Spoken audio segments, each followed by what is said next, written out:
छोटों को प्यार, बड़ों को प्रणाम।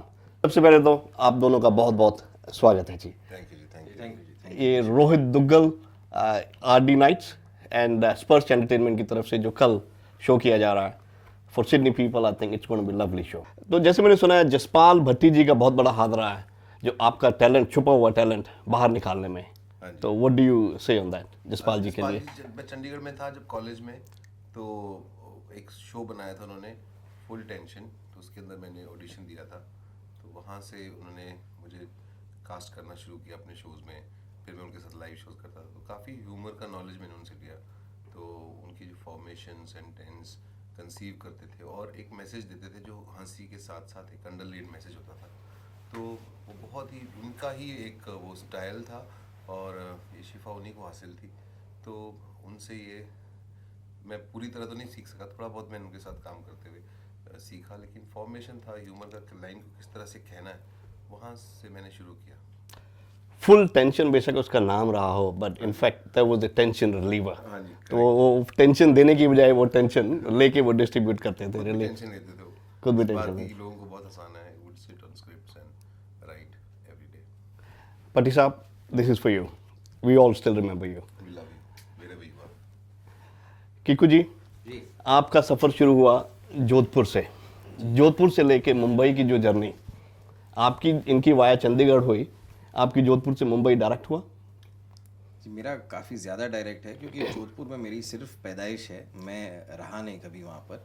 मैं हाँ, वो पैदाइश है उनकी, वहाँ रहे नहीं है वो, आप ऐसे सीरियसली ले रहे हो। तो मैं मुंबई में ही पला बड़ा हूँ।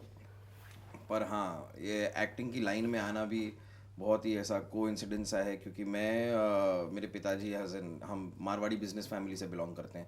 वहाँ पे बड़ा चलन है कि हेलो, पैसा ले सकते हैं उधार इनसे, काफी बड़े लोग हैं, इनके पास पैसा बहुत है। फैमिली में एक्टिंग के बारे में ज़्यादा जानकारी किसी को नहीं, पर मैं सबसे ज़्यादा वेरी फ्रैंकली बताऊं तो मैं एक्टिंग की लाइन में इसलिए आया कि मैं पिताजी के ऑफिस में जाना नहीं चाहता था।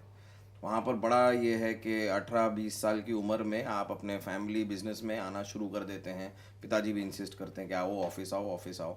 बस मैं ऑफिस से बचने के लिए बिजनेस में लगा लो कोई बात मैं अपने पिताजी के बिजनेस से बचने के लिए आया हूँ इस लाइन में बस। अंकल मुझे गोद ले लो। अंकल तैयार बैठे हैं भाई। आप दोनों कई तरह के किरदार निभा रहे हैं जो अभी चैनल पे शो हो रहा है, the Kapil Sharma show, very very popular show, और मैं देख रहा हूँ अभी आप दोनों उस शो की बहुत बड़ी जान है। आपका जो बम्पर बन के आके वो चोटी निकालते हैं लुप्पी में से, वो तक लोग नोटिस करते हैं। मुझे किसी ने बोला जाके उनसे वो जरूर बोलिएगा, वो भी एक स्टाइल है। इतने सारे किरदार निभाते हुए ऑल ऑफ ए सडन आपको स्विच ओवर करना पड़ता है डिफरेंट किरदार में। सबसे करीब आपके दिल से कौन सा किरदार है? आपने गुत्थी निभाया, आप अभी डॉक्टर मशहूर गुलाटी तो डेफिनेटली मशहूर है ही है। मेरे दिल के दोनों करीब है कैरेक्टर। इवन रिंकू भाभी और संतोष, हम लोग भाभी ननद कैरेक्टर प्ले करते हैं जो उसके अंदर, वो भी मेरे बहुत, मैं उसे बहुत इंजॉय करता हूँ। सब अपने अपने ये तो बच्चे से वैसे सवाल पूछते हैं ना कि मम्मी पापा में से दोनों को कौन अच्छा लगता है बेटा, तो ना अच्छा लगता है पापा। तो एक कभी बहुत रेयर बताते हैं बच्चे। मुझे लगता है जो कैरेक्टर कनेक्ट करता है ऑडियंस से,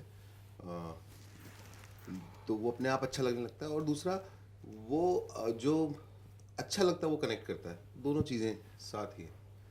सारे कैरेक्टर अच्छे लगते हैं मुझे। नहीं, ये तो आपने घुमा के डिप्लोमेटिक सा जवाब दे दिया ना। सीरियस तो डिप्लोमेटिक नहीं, हाँ, अपने बच्चों अच्छा, की तरह आपको इन जो सब करेक्टर्स में से सबसे पहले एक करेक्टर करना हो तो कौन सा करना पसंद करेंगे? आजकल जो कर रहे हैं अभी, मैं बहुत इंजॉय करता हूँ डॉक्टर मशहूर गुलाटी का कैरेक्टर प्ले करना। मशहूर doctor Mashhoor Gulati. Sydney, be ready tomorrow, doctor Mashhoor Gulati is here with the clinic. Tiku ji, अब नहीं, वैसे ही काफ़ी एक्टर्स हैं, लेकिन मैं लार्जली जिस टाइप का काम करता हूँ, मुझे हमेशा लगता है कि बहुत ये हमारी इंडस्ट्री में होता है कि स्लॉट कर देते हैं बड़े जल्दी से कि भाई ये कॉमेडी हैं तो ये कॉमेडियन, और ये तो मुझे लगता है कि मैं एक एक्टर हूँ, मैं अलग अलग टाइप का काम करना चाहता हूँ और कर सकता हूँ। तो इसलिए मुझे फिर अपने प्रोफेशन में अगर मैं देखता हूँ तो मुझे परेश रावल, बमन ईरानी, ये कलाकार बड़े अच्छे लगते हैं। ये इस हर टाइप का काम करते हैं, ये कॉमेडी भी करते हैं तो बहुत ही अच्छी करते हैं, और कुछ और भी करते हैं फिल्मों में तो वो भी बड़े सफाई के साथ करते हैं। तो आई फील कि ये जो स्लॉटिंग कर देते हैं हम अपने आप को ही, और विद इन द इंडस्ट्री होती है ज़बरदस्ती के कि ये कॉमेडियन है, तो बस अब इन्हें काम भी वैसा ही ऑफर किया जाएगा क्योंकि ये वो काम अच्छा करते हैं, तो माना कि हम वो अच्छा करते हैं, लेकिन ये बात नहीं है कि हम दूसरा नहीं करते या नहीं कर पाते, तो करना चाहेंगे तो लाइक दैट, उस हिसाब से I think Boman Irani, Paresh Rawal, that kind of category, that is the kind of work that I wish to do. भाई मैं तो अपने पिताजी के ऑफिस में बैठा होता, कुछ कर रहा होता। नहीं, वहीं से तो आप भागे हैं, तो इसलिए वो तो आप नहीं बनते। नहीं, मैं जाना तो पड़ता मुझे, मैं होता वहीं पर, काम शायद नहीं अंकल, करता, मतलब ही बेटा आपका पिताजी इधर के सहारे पे successful हो गया, चल रहा पैसे होता। कमा रहा है तो अभी उधर चल रहा है, नहीं होता तो उधर उधर होता। वाह अंकल, मैं आपके यहाँ ही होता अगर आप मेरे को, चलो कोई अंकल जी, पहले तो वापस ऑफिस में बिठाना शुरू करो इनको। नहीं, क्यों बिठाना, इतने लोग करोड़ों लोगों को हंसाते हैं। अंकल जी नहीं बिठाइए। करोड़ों लोगों को हंसाते हैं ये, और इतनी स्माइल देके लोगों को सुलाते हैं, इतना स्ट्रेस कम करते हैं। और बड़ी बात है, मेरे को क्यू भी राइट टाइम पे देते जब हम तो बड़ा इंपॉर्टेंट होता है। अगर आप क्यू गलत दे दो ना, मैंने इनको क्यू गलत दे दिया, इन्होंने मुझे क्यू गलत दे दिया लाइन में, तो सारा जोक फ्लैट हो सकता है। तो हम लोग एक दूसरे से लड़ते नहीं है, बहुत बहुत रेयर लड़ते हैं, उनको मालूम है जरा सा लड़े तो उसने एक्ट खराब कर देगा स्टेज के ऊपर। अच्छा, अगर आप आर्टिस्ट नहीं होते तो क्या होते? मेरे को लगता है मैं ऐसा ही होता, बट ये है कि अभी आज टीवी पे काम कर रहा हूँ तो शायद गली में नुक्कड़ पे कुछ तमाशा दिखा रहा होता डमरू लेके, I would have been the same. But और नहीं तो अगर वो भी ना होता, आर्टिस्ट भी ना होता, तो I think I would have been a teacher somewhere. Teacher. तो मैं एक बात को बहुत लंबा बोलता रहता हूँ, रिपीट करता रहता हूँ। तो टीचर्स भी होते हैं ना कि एक लेसन है, समझता नहीं है, हाँ। समझाते रहते हैं। जब समझ भी जाता है तो भी उसको मैं अग्री भी कर, आई थिंक टीचर होता है, मुझे बड़ा अच्छा लगता है। जैसे टीचर का प्रोफेशन जो होता है, तो बहुत ही रिस्पेक्टेबल प्रोफेशन है, और आप लोगों को ज्ञान बांटते हैं बच्चों को, और वो कुछ बनते हैं। साथ ही हर साल तो वैसे डॉक्टर का भी प्रोफेशन पर क्या बना दिया ये वाला डॉक्टर कोई ना बने। नहीं, ये वाले तो मशहूर वाले डॉक्टर है ना। और हर साल उनकी क्लास में बच्चे बदलते हैं, तो आप नए बच्चे आते हैं, बड़ी तो हर साल सारे बच्चे नहीं, कुछ बच्चे होते हैं अगले साल भी वही होते हैं, मोस्ट ऑफ द किड्स।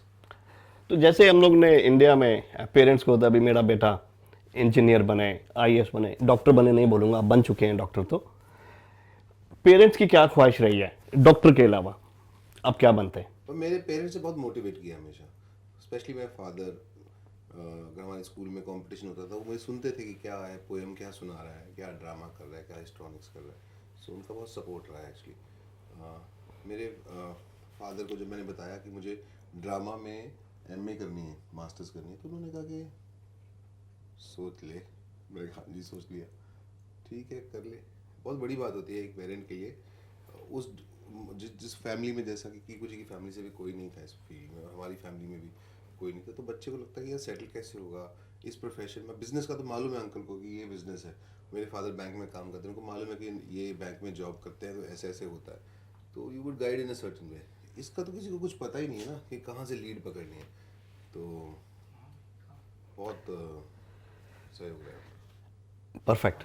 जैसे कि हम लोगों ने देखा है, एक्टिंग के स्कूल होते हैं, सिंगिंग के लिए स्कूल होते हैं, डांसिंग के लिए स्कूल होते हैं, बट स्टैंड अप कॉमेडियन के लिए ऐसा कोई फॉर्मल इंस्टीट्यूशन नहीं है, जहाँ तक मैं सोच सकता हूँ, हो भी नहीं सकता।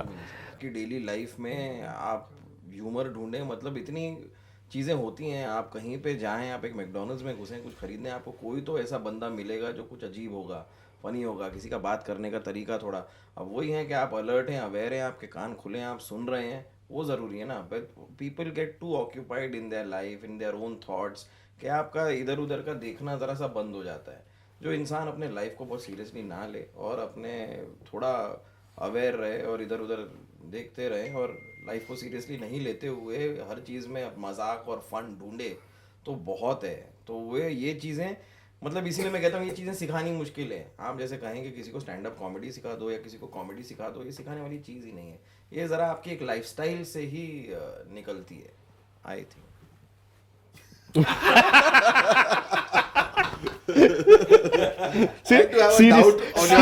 Serious side of Kiku ji. To also have a doubt on yourself. सारा बोल के I think. So doubt is very important. बिल्कुल सही कहा कीकू जी ने। मुझे ऐसा लगता है कि स्टैंड अप कॉमेडी के लिए सबसे ज़्यादा ज़रूरी है कि आपको हंसना आना चाहिए, हंसाना आना चाहिए, बस, और कोई रूल नहीं है।